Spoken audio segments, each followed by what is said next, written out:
Հիմա այսպես մի անգամից խորը շունչ քաշենք, քաշեցիք, չի ստացվում խորը լիարժեք շնչել, այո, որովհետև կան լուրջ պատճառներ դրա համար, սիրելի լսադիտողներ, շատ կտրուկ անցում բժշկական շատ հետաքրքիր մի թեմայի, մենք խոսելու ենք դժվարաշնչության, միջշտապատի թեքության, դրա պատճառների եւ հետևանքների մասին, իսկ ում հետ ներկայացնում է Նիկա Ղափլայանը։ Այո, այսօրվա մեր հյուրն է Վահե Ավետյան, լոր պլաստիկ վիրաբույժ, բարի լույս։ Բարի լույս, պարոն Ավետյան, ինչպե՞ս եք։ Շատ լավ, շնորհակալություն։ Ուրախ ենք ձեզ տեսնել մեր տաղավարում։ Կարծում եմ մենք երեքս չունենք շնչառության խնդիր։ Շատ լավ, որպես մասնագետ չունեք։ Գիտես, ես առաջարկում եմ գնանք մանկության տարիներ, որովհետև շատերս գիտենք, այո, ունենում ենք կոտրվածքի պատճառով կամ ընկնելու հետևանքով միջշտապատի թեքություն եւ այլն, կամ գիտենք, որ խեցիներն են գերաճտվել, որ դրա հետևանքով ունենք շնչառության խնդիր, բայց երբ նայում ենք հիմա շատ փոքր սերնդի ներկայացուցիչներին, երեխաներին հատկապես, նրանց մոտ դա տարածված խնդիր է եւ ամեն 3 երեխայից գոնե մեկը կամ երկուսը ունի ինչ-որ միջամտման լուրջ էս խնդիր, որպեսզի կարողանա երեխան լիարժեք շնչի։ Սա իծնե է թե ինչպես է լինում, որ երեխան ունի դժվարաշնչություն։ Ուրեմն ներկայացնեմ մի փոքր դժվարաշնչության հետ կապված այն ուրեմն տեսակետը, որ եթե մենք դիտարկենք տարիքային խմբեր, առանձնացնենք տարիքային խմբերով, մանկական եւ պատանեկան հասակում դժվարաշնչության պատճառները այլ են, իսկ մեծահասակների արդեն չափահաս տարիքում անձանց մոտ բնականաբար տարբեր են։ Մանկական եւ պատանեկան հասակում ավելի շատ պատճառները դրանք կապված են ադենոիդ հյուսվածքի, ադենոիդ գերաճի հետ, քմային նշիկների եւ քթմպանային նշիկի մեծացման հետ։ Իսկ արդեն հասուն տարիքում, երբ որ արդեն ձևավորվում է կմախքային արդեն հիմնական կառուցվածքը, այնտեղ առաջանում են տեղի ունենում այնպիսի փոփոխություններ, որոնք կարող են անդրադառնալ արտահայտվելով քթի միջնապատի դեֆորմացիաներով, արտաքին քթի նաև որոշակի տեսակի ուրեմն դեֆորմացիաները նույնպես նպաստող գործոններ են, որոնք շատ են հանդիպում եւ զուգակցվում միջնապատի դեֆորմացիաների հետ։ Իսկ այդ բոլորի արդյունքում եւ ժամանակի ընթացքում ազդող այդ գործոնների արդյունքում առաջանում են խեցիների մեծացում, որոնք կարելի է համարել որպես հետևանք եւ այդ պատճառահետևանքային ամբողջ շղթան գումարային ձևով խոչընդոտում է եւ բերում ավելի դժվարացման, քթային շնչառության ավելի դժվարացման եւ բնականաբար դա շատ կարեւոր է վիրահատական եւ բուժման տակտիկան մշակելիս, քանի որ մեզանից պահանջվում է վիրաբույժներից պահանջվում է այնպիսի մոտեցում, որպեսզի բոլոր պատճառները վերացնելու հետ մեկտեղ մենք բացառենք այո այն գործոնները, որոնք կարող են, եթե որևիցե մեկը պահպանվեց, դա նորից կարող է բերել կրկնության եւ քիչ չեն այո այսօր դեպքերը, որ հենց խեցիների մեծացման ձևով են արտահայտվում եւ հետևանքները ուրեմն կբացառենք այդ կերպ։ Այդ մոտեցմամբ։ Պարոն Ավետյան, մինչ բժիշկի գնալը, մարդիկ ինչպես պետք է խնամեն իրենց քիթ կոկորտ տականջները, որպեսզի խուսափեն հիվանդություններից ու բարդություններից։ Դե բնականաբար հիգիենայի հետևելու կանոնները բոլորից ծանոթ են, քաջ ծանոթ են եւ ականջների քթերի հատուկ խնամք գոյություն չունի, որպես այդպեսին, այո, մեր օրգանիզմը այնպեսին է ստեղծված, որ ինքնամաքրման process-ը դա ապահովում է եւ չափից ավել հիգիենայի հետևելը, այսպես կարելի է նկարագրել իհարկե, որը կարող է հենց օրինակի ձևով սովական անցուղիների խցան կոչվածը, որ շատ է հանդիպում եւ դրանց պատճառներից մեկը շատ մաքրելու եւ այդ հիգիենային հետևելու պատճառով է առաջանում այդ վիճակը։ Ուստի դա դիտարկվում է այնպես, որ հետևել ընդհանուր հիգիենային, իսկ քթի մաքրելու հենց այդ ուրեմն էթիկան եւ այդ սովորությունը նույնպես պետք է շատ չափավոր լինի, այսինքն ես կարող եմ հստակ ֆիքսել եւ նշել, որ մեր փորձից նաեւ ելնելով այն պացիենտների մոտ ում մոտ որ վիրուսային վարակներից հետո հատկապես շատ հանդիպող, որ իրենք շատ են սկսում մաքրել եւ տարբեր միջոցներով ինչ որ լվացումներ իրականացնել եւ դա հենց նպաստում է քթի լորձաթաղանթի այտուցվածության եւ ավելի ձգձգվող ու երկարատև ձևով ընթանում այդ հարբուխի ընթացքը եւ ես խորհուրդ կտամ այո իհարկե կարևոր է որ չափավոր դա իրականացվի Բայց այստեղ միանգամից հարց է ցակում պարոն Ավետյան կես կատակես լուրջ ժամանակին մենք գիտեինք որ գոյություն ուներ մի վիրուս որը գրիպ էր եւ 2-3 օր այնուհետեւ մարդիկ սովորաբար անցնում էին իրենց առօրյային փռշտումներ ու անցնում բայց վերջին 10-ից ավել տարիների ընթացքում մենք հանդիպում ենք գրիպի հարյուրավոր տեսակների եւ որոնք բավական լուրջ հետևանքներ են ունենում քիթ, կոկորտ եւ ականջ այս համակարգի վրա եւ այո սպրեյների շատ օգտագործման շնորհիվ մենք նաեւ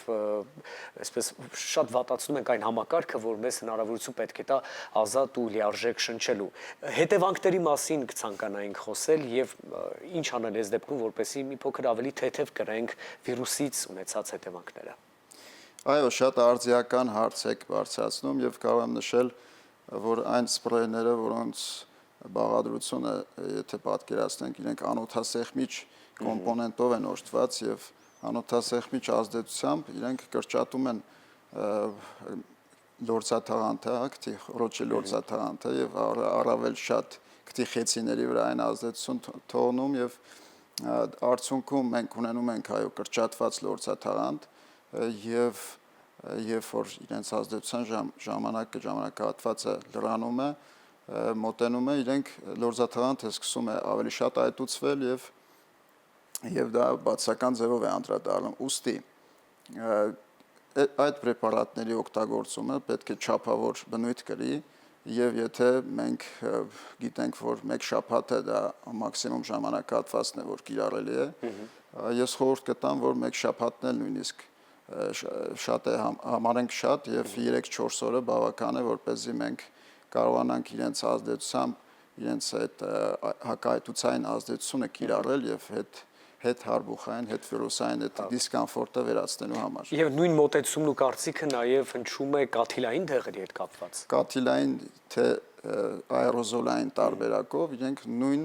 կոմպոնենտն են իրենց մեջ պարունակում եւ անոթասեղմիչ պարունակող բոլոր տեսակի միջոցները իրենք շատ արագ կախվածության մեջ են դնում եւ կարող եմ ասել իրենցից ձերբազատվելը շատ ավելի դժվար է, շատ մեծ կամքյուժ է պահանջում։ Շատ լավ, հիմա հարց մի որ կարծում եմ բոլորին է հետաքրքրելու մենք տեսնում ենք դեպքեր հանդիպում ենք դեպքերի որտեղ քթի հետ կապված կամ միջտապատի ուղղումը կամ խեցիների հեռացնելը կրկնվում է կամ նույնիսկ երապատկվում։ Ինչ է սա, թույլ տվեք շատ անկեղծ հարցնել ամենայն հարգանքով բոլոր բժիշկների նկատմամբ, բայց արդյոք սա բժշկի կողմից կոպիտ սխալների հետևանքով առաջացած խնդիր է, թե այսպես հիվանդի կողմից ոչ լիարժեք խնամք վիրահատությունից հետո քթի վիրահատության հետ կապված։ Փորձեմ հակիրճ ներկայացնել։ Իհարկե վիրահատության պլանավորումը ամենակարևոր էտապն է եւ հենց դիագնոստիկան շատ կարևոր նշանակություն ունի եւ քանի որ բոլոր դեպքերը իրենք տարբերվում են կառուցվածքային իրենց առանձնահատկություններով մեզ շատ կարևոր դիագնոստիկ նշանակություն ունի մեզ համար բարձել այն բոլոր գործոնները որոնք քիչ առաջ որ նշեցի դրանք կարելի է բաժանել երկու խմբի որոնցից առաջին խմբի մեջ ներառված են հիմնականում կառուցվածքային, այսինքն պատճառային գործոնները եւ դրա այդ գործոններից հետո առաջացած հետևանքները, որոնց վերագրվում են հիմնականում խեցիների գերաճը եւ մեծացումը եւ այդ շղթան պետք է ուրեմն լուծել շղթայի ազդեցությունը պետք է վերացնել եւ դա իրականացվում է ոչ միայն միջնապատի վիրահատությամբ եւ խեցիների փոքրացման այդ կրճատման միջամտություններով, այլ նաեւ շատ կարեւոր տեղ ունի եւ կարող եմ ասել 80% եւ ավել դեպքերում հանդիպում է արտաքին քթի եւ արտաքին քթի կազմությանը վերաբերվող, այդ փականային համակարգին, որը շատ կարևոր դեր ունի հենց շնչառության համար եւ այդ ամենը երբ որ հաջողվում է մեզ վիրաբույժներից ստանալ այնպիսի արդյունք եւ պլանավորել ճիշտ եւ հասնել այնպիսի արդյունքի, որ ոչ մի տեսակ գործոն ուրեմն ազդեցություն չթողնի, ուստի դա ապացուցված է, որ հետագայում կրկնությունները գրեթե չեն հանդիպում եւ դա փաստ է։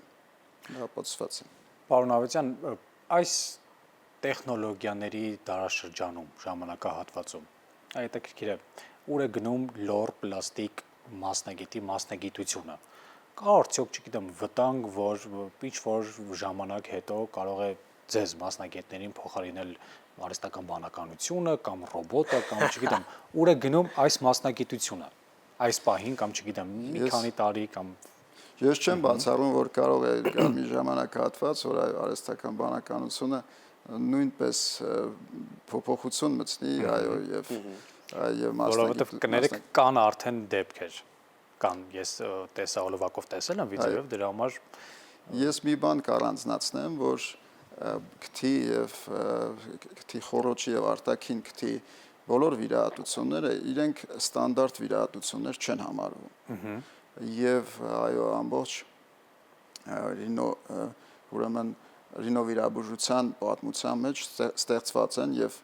մինչեւ այժմ էլ կիրառվում են լայն շատ եղանակներ, որոնք իրենց նշանակությունը եւ իրենց նպատակային օգտագործման նշանակությունն ունեն։ Եվ հենց շատ կարեւոր է այդ ուրեմն ինդիվիդուալ յուրահատուկ մոտեցումը, որը իրականում շատ մեծ արդյունքի վրա ազդեցություն է ունենում։ Եվ պարոն Ավետյան, չեն կարող նաև չանդրադառնալ տարվա 4 եղանակներին։ Մենք հասկացանք վիրուսային ակտիվացման շրջանի հետ կապված ինչ հետևանքներ կարող ենք ունենալ եւ այլն, բայց արի ու տես, որ վերջին տարիների ընթացքում մեր եղանակային պայմանները շատ փոփոխվել են եւ դրա հետևանքով նաև առաջանում են ալերգիկ հիմքով իհարկե մարդկանց մոտ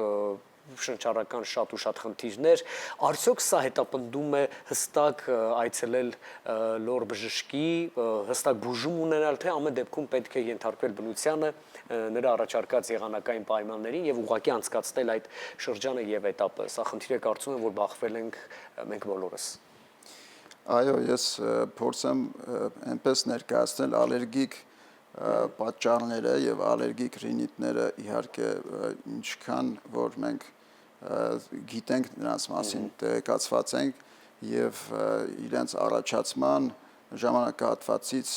ի վերուստ մինչ մեր օրերս գնալով այո տենդենս եւ ավելացում նկատվում է, դա կապված է եւ մթնոլորտային տարբեր ուրեմն աղտոտվածությունների հետ կապ ունի միանշանակ եւ նաեւ տարբեր ուրեմն ուրբանիզացված այդ ուրեմն փոփոխությունների հետ է կապված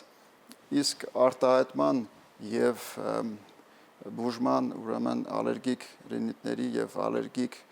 ռինիտներից նաեւ բարդություններ որպես պոլիպոզ, սինուսիտներ ենք մենք անվանում իրենք նույնպես բավականին մեծ տոկոս են կազմում եւ շատ հանդիպում են միջին եւ ավելի ավագ տարիքում մեծահասակների մոտ ավելի շատ է հանդիպում եւ պահանջում է վիրահատական միջամտություն, որը այս վերջին ուրեմն տեխնոլոգիական առաջընթացի ժամանակահատվածում իրականացվում է էնդոսկոպիկ եղանակով, որը բավականին հեշտ անելի է եւ հետ վիրահատական վերականգնումը նույնպես բավականին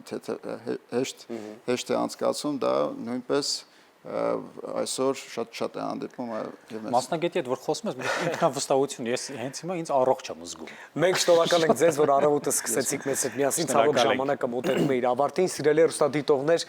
շնորհակալ ենք ձեզ որ միացաք մեզ ու մեր ընթացքին հետաքրքիր էր շատ այսօրվա թողարկումը Բարի հանգստյան օրեր բոլորին մենք կհանդիպենք հաջորդ շաբաթվա աշխատանքային առաջին իսկ օրով ձեզ բարի լույս ասելով